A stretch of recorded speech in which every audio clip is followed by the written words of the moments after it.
ಇನ್ನು ಟಿವಿಕೆ ದಳಪತಿ ವಿಜಯ್ ಉತ್ತರಾಧಿಕಾರಿಯಾಗಿ ತ್ರಿಷಾ ಆಯ್ಕೆ ಆಗ್ತಾರಾ ಎಂಬ ಪ್ರಶ್ನೆ ಮೂಡ್ತಾ ಇದೆ. ತಿರುಚಿ ಪೂರ್ವ ಕ್ಷೇತ್ರಕ್ಕೆ ನಟಿ ತ್ರಿಷಾ ಕೃಷ್ಣನ್ ಅಭ್ಯರ್ಥಿ ಎಂದು ಹೇಳಲಾಗ್ತಾ ಇದೆ. ಟಿವಿಕೆಯಲ್ಲೇ ತ್ರಿಷಾ ಪರವಾಗಿ ಶುರುವಾಗಿದೆ ಬ್ಯಾಟಿಂಗ್. ತ್ರಿಷಾ ಪರ ಟಿವಿಕೆಯಲ್ಲಿ ಬ್ಯಾಟಿಂಗ್ ಶುರುವಾಗಿದೆ. ನಟ ವಿಜಯ್ ಎರಡು ವಿಧಾನಸಭೆ ಕ್ಷೇತ್ರಗಳಲ್ಲಿ ಗೆಲುವನ್ನು ದಾಖಲಿಸಿದ್ದಾರೆ.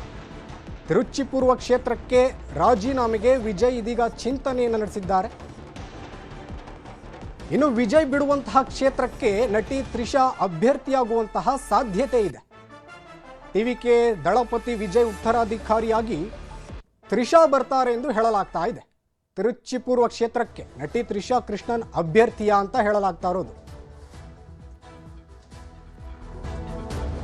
ಇನ್ನು ಬಗ್ಗೆ ಹೆಚ್ಚಿನ ಡೀಟೇಲ್ಸ್ ನೀಡ್ತಾರೆ ನಮ್ಮ ಪ್ರತಿನಿಧಿ ಮಂಜುನಾಥ್ ಫೋನ್ ಸಂಪರ್ಕದಲ್ಲಿ ಜಾಯ್ನ್ ಆಗಿದ್ದಾರೆ. ಮಂಜುನಾಥ್, ಈಗಿರುವಂತಹ ಪ್ರಶ್ನೆ ಏನು ಅಂತ ಅಂದರೆ, ಇರುವಂತಹ ಎರಡು ಕ್ಷೇತ್ರಗಳಲ್ಲಿ ವಿಜಯ್ ಗೆದ್ದು ಬಿಗಿದ್ದಾರೆ. ಅದರಲ್ಲಿ ಒಂದು ಕ್ಷೇತ್ರಕ್ಕೆ ರಾಜೀನಾಮೆಯನ್ನ ನೀಡಲೇಬೇಕಾಗಿರುತ್ತೆ. ಇನ್ನು ಈ ಕ್ಷೇತ್ರಕ್ಕೆ ನಟಿ ತ್ರಿಷಾ ಅಭ್ಯರ್ಥಿಯಾಗುವಂತಹ ಸಾಧ್ಯತೆ ಇರೋದು.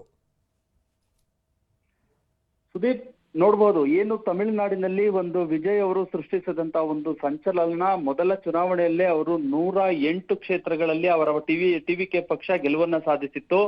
ಅದರಲ್ಲಿ ಪ್ರಮುಖವಾಗಿ ನಟ ವಿಜಯ್ ಅವರು ಎರಡು ಕಡೆ ಸ್ಪರ್ಧೆ ಮಾಡಿದ್ರು.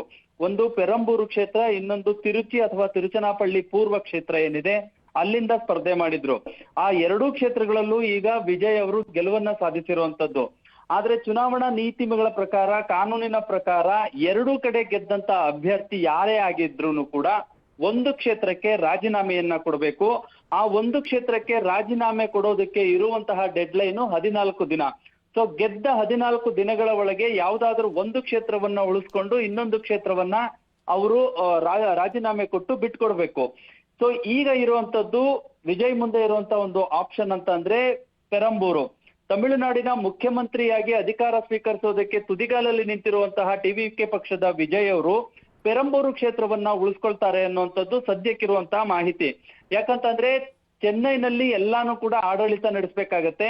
ಚೆನ್ನೈನಲ್ಲಿ ಆಡಳಿತ ನಡೆಸಬೇಕು ಅಂತ ಅಂದ್ರೆ ಪೆರಂಬೂರು ತುಂಬಾ ಹತ್ತಿರವಾದಂತ ಕ್ಷೇತ್ರ. ಚೆನ್ನೈಗೂ ಮತ್ತು ಪೆರಂಬೂರಿಗೂ ಸರಿಸುಮಾರು ಬರೀ 8 ರಿಂದ 9 ಕಿಲೋಮೀಟರ್ ದೂರ ಮಾತ್ರ ಇರುವಂತದ್ದು.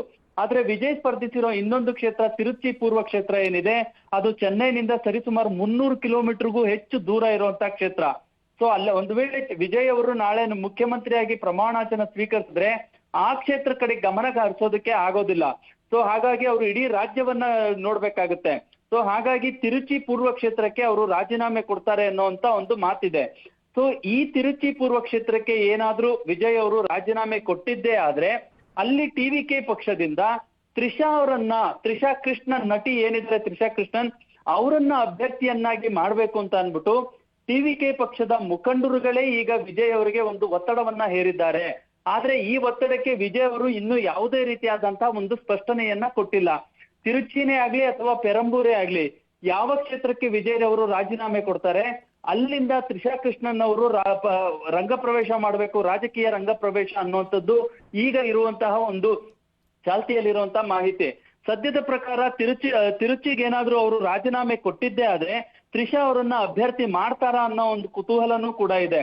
ಆದ್ರೆ ಇದುವರೆಗೂ ತ್ರಿಷಾ ಅವರು ರಾಜಕೀಯಕ್ಕೆ ಯಾವತ್ತೂ ಕೂಡ ಪ್ರವೇಶ ಮಾಡಿಲ್ಲ, ಮಾಡೋದು ಇಲ್ಲ. ಒಂದ್ ವೇಳೆ ಮಾಡಿದ್ರೆ ಮುಖ್ಯಮಂತ್ರಿಯಾಗಿ ಪ್ರಮಾಣ ವಚನವನ್ನ ಸ್ವೀಕರಿಸೇ ಬರ್ತೀನಿ ಅನ್ನೋ ಲೆಕ್ಕದಲ್ಲಿ ಸೋಷಿಯಲ್ ಮೀಡಿಯಾಗಳಲ್ಲಿ ಸಾಕಷ್ಟು ಸುದ್ದಿಗಳು ಹರಿದಾಡ್ತಾ ಇದ್ದಾವೆ ಹೊರತು ತ್ರಿಷಾ ಅವರು ಈ ಬಗ್ಗೆ ಇನ್ನೂ ಯಾವುದೇ ರೀತಿಯಾದಂತಹ ಸ್ಪಷ್ಟನೆ ಕೊಟ್ಟಿಲ್ಲ. ಸುದೀಪ್, ಧನ್ಯವಾದ ಮಂಜುನಾಥ್ ಡೀಟೇಲ್ಸ್ಗೆ.